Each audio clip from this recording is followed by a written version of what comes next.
eu já ouvi, na época que eu entrei na TV, a gente era tudo nova, né? Então, tudo que falavam... Ainda somos. Eu falava, mas no jornalismo.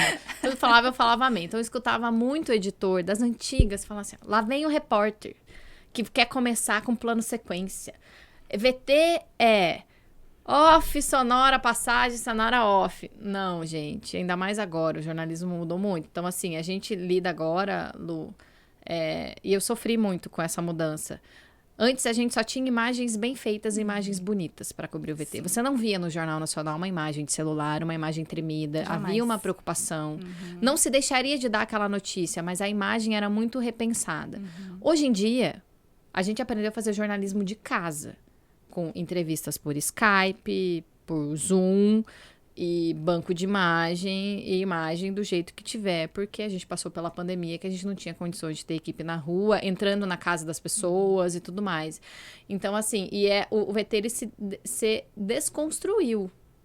Totalmente. Né? Eu acho que, assim, a forma de comunicar, ela se transformou muito. A pandemia, ela consolidou isso, mas já vinha de algum período antes da pandemia por causa do fato das pessoas terem um acesso ilimitado à internet. O celular é parte do corpo das pessoas hoje em dia. Então, assim, muitas das reportagens que a gente faz hoje, elas são construídas por moradores mesmo. Sabe? Isso é legal. É muito legal. Eu acho que isso acrescenta a informação. Porque, às vezes, a gente não consegue estar em todos os lugares, mas sempre tem alguém em algum lugar. Então, a gente constrói essa história em cima do que as pessoas estão vendo. Não necessariamente o nosso olhar enquanto jornalista, mas a gente também constrói com o olhar da pessoa, do morador. E isso se tornou muito mais, como você falou, sei lá, quando eu entrei na TV 10 anos atrás, isso não era a RPC, era em todo o Brasil. Era jornalismo de TV de uma maneira geral.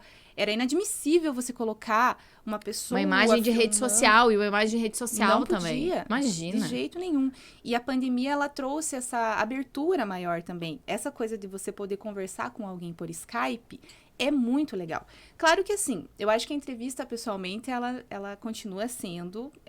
essencial. Essencial, exatamente. Ela continua sendo melhor, porque é sempre mais legal você estar conversando com uma pessoa pessoalmente. Mas você ter essa possibilidade de conversar com as pessoas por Zoom, por Skype, ela somou para o nosso trabalho. Porque nem sempre a pessoa tá em Curitiba e ela é a pessoa ideal para falar sobre aquilo. Então, ela pode nos atender de São Paulo, Sim. do Rio. Não, é engraçado falar antigamente, porque antigamente, há 3 anos, antes da pandemia, Sim. Tinha que entrevistar o Fantástico, então, rede nacional, tinha que entrevistar uma pessoa, um especialista em Curitiba. Ou eles mandavam... Agora é um absurdo a gente pensar nisso, mas é só entrevista, tá? Não é produção de imagem, não. Sim. Só sentar pra conversar com o cara. Ou eles traziam a equipe de São Paulo, Rio, pra Curitiba, ou... se a equipe local tivesse disponibilidade, ela gravaria lá. Hoje em dia, todas as matérias do Fantástico são Zoom, com especialista.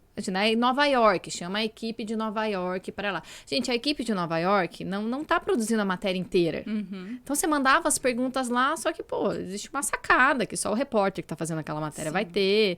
Então, deixou a coisa muito mais fácil e aí desapega da imagem ruim.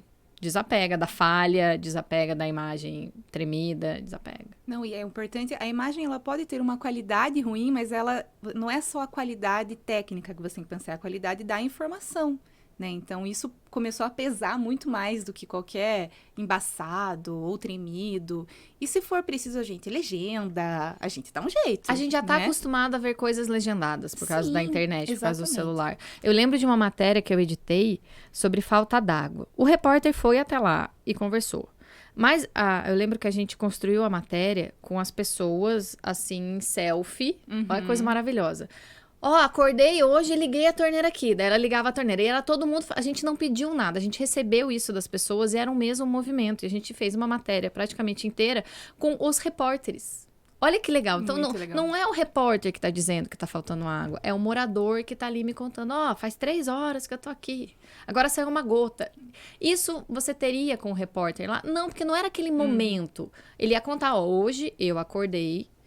A primeira coisa que eu fiz, nem tomei café, foi ligar a torneira para ver se tinha água. E não tinha. É diferente ele contar isso e ele mostrar. Então, o jornalismo ficou muito mais participativo. É porque quando é a pessoa que conta, ela sente aquilo, ela tá passando por aquilo. Claro que, assim, o nosso trabalho, ele é traduzir as coisas, ele é reportar o que tá acontecendo, mas, assim, é muito legal quando a pessoa tá naquela situação e ela mesma conta de um jeito muito mais sensível, às vezes, até. Acho Com que certeza. isso é fundamental. E às vezes, falando mais especificamente sobre o papel do editor, às vezes o repórter não consegue ver todo o material que tem. Então, imagina que o repórter foi lá gravar com alguma instituição. Foi lá gravar. Poder público. Foi lá cobrar.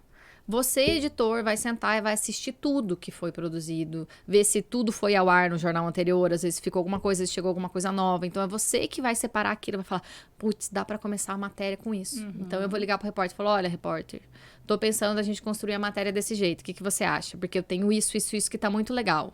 Então, esse é o papel do editor também, né? E às vezes o roteiro, no jornalismo diário, você não tem como seguir um roteiro. Porque as coisas, elas mudam muito rápido. Então, às vezes, você imaginou o material de uma forma e aconteceu o que a gente chama de factual. E assim, é sempre bom você começar a reportagem com aquilo que é mais novo, com aquilo que é mais recente. Sim. Então, às vezes, você tem que fazer uma virada daquilo que você planejou o dia inteiro, de última hora, porque faz diferença na hora de contar a história, né?